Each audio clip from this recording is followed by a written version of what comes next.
విషయం ఇక్కడ నేను సాయి మార్తాండ్ గారి నుంచి ఒకటి చెప్పిద్దాం అనుకుంటున్నా. ఈ లిటిల్ హార్ట్స్ అనే సినిమా యాక్చువల్గా సాయి మార్తాండ్ గారి బయోపిక్ అని నేను విన్నా. Semi biopic. Who is that Katyayani? చెప్పకూడదండి. పేర్లు చెప్పొద్దు కదా మనము. ఓ పని చేద్దాం, పేరు నిక్ నేమ్ ఉంటుంది కదా, అది చెప్పండి. లేదు నిక్ నేమ్ ఏం లేదు.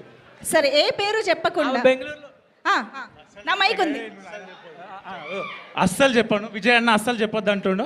అస్సలు చెప్పండి నేనైతే. సరే, మాకు పేరు వద్దు ఏమొద్దు, ఒక్కసారి కాల్ చేసి కాత్యాయని భోజనం చేసావా అన్నట్టు. ఫోన్ నెంబర్ లేదు, తీసేసిన, మార్చేసింది ఆమె.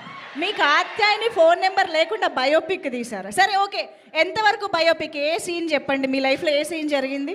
రాజాగాడికి సాంగ్ ముందు ఉంది కదా, ఆ 3 minutes conversation same. రాజాగాడికి same.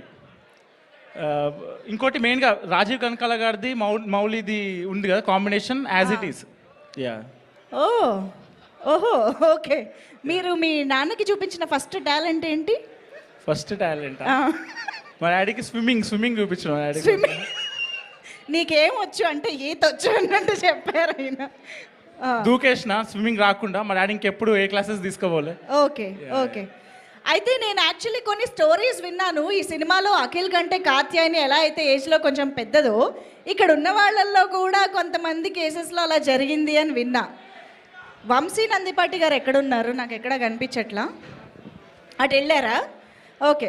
Bunny Vas గారి విషయంలో అలా ఏం లేదా? సార్ మీరు సజెస్ట్ చేయండి సార్, మీ ఇక్కడ ఉన్న వాళ్ళల్లో మీ డౌట్.